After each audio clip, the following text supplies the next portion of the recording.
आजकल की जो कलीसियाओं में बोली जाती है और बड़ी तादाद में, लाखों की तादाद में, वो है जिब्रिश। जिब्रिश का मतलब है कि आप बड़बड़ तो कर रहे हो, बोलते तो जा रहे हो, लेकिन ना तो उसकी कोई लिपि है, ना उसका कोई अर्थ है, ना कोई उसको समझ सकता है। ऐसे मूर्ख बनाते हैं मूर्ख बनाने वाले। बहुत ध्यान से सुनिएगा, जो रबा रबा शबा शबा सिखाकर कहते हैं कि आपको समझने की जरूरत नहीं है, जबकि सरासर गलत है ये। इस प्लेनेट का कोई भी बड़ा पास्टर या बड़ा सेवक अगर ऐसे सिखाता है कि आप जो बोल रहे हो आपको उसको समझने की जरूरत नहीं है, वो व्यक्ति पक्का शैतान की ओर से है। अब जरा ध्यान से वचन 13 का आगे का पाठ सुनिए। लिखा है, तो वह प्रार्थना करे। कौन?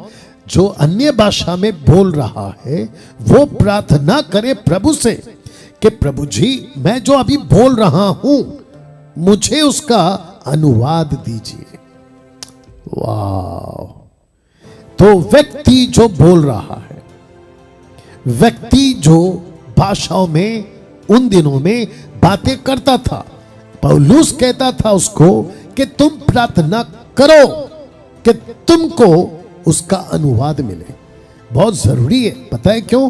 क्योंकि शैतान ऐसी कोई भाषा में जिसका डर पौलुस को था, ऐसी कोई भाषा में यीशु को श्रापित बुलवा सकता था या बुलवा सकता है।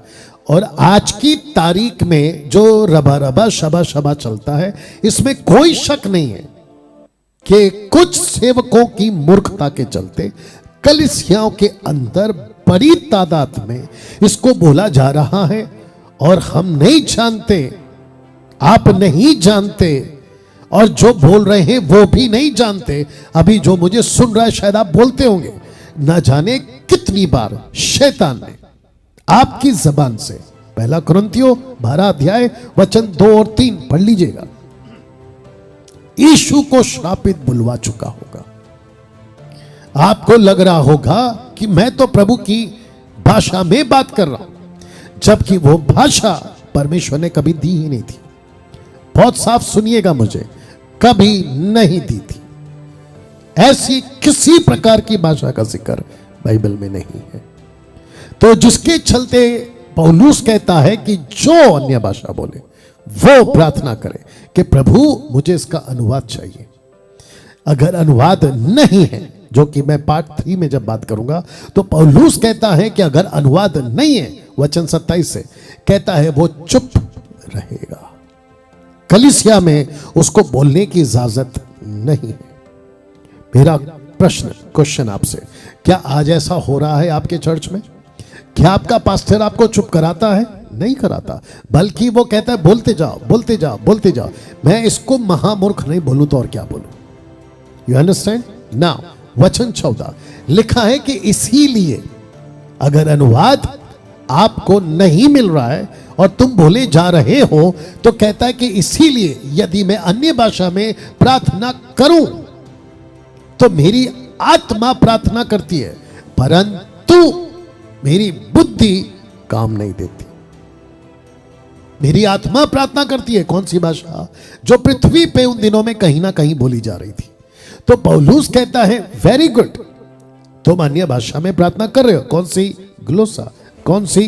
जो वहां तो नहीं समझ आ रही, लेकिन पृथ्वी के कहीं ना कहीं कोने में समझ में आ रही है उस व्यक्ति को, लेकिन वो व्यक्ति वहां पे नहीं है। यही तो उसने कहा था वचन 14 का 2 में, माफ करना अध्याय 14 के 2 में, कि जो बोलता है उसको कोई नहीं समझता। क्यों? क्योंकि वो वहां पे नहीं है। और जो बोल रहा था उसको समझने के लिए कोई पृथ्वी पे कहीं ना कहीं होगा, लेकिन वो उस वक्त में वहां पे नहीं है। तो कहता है कि परंतु मेरी बुद्धि काम नहीं देती। You understand? परमेश्वर का दान आपको मिला, उन दिनों की बात कर रहा हूं।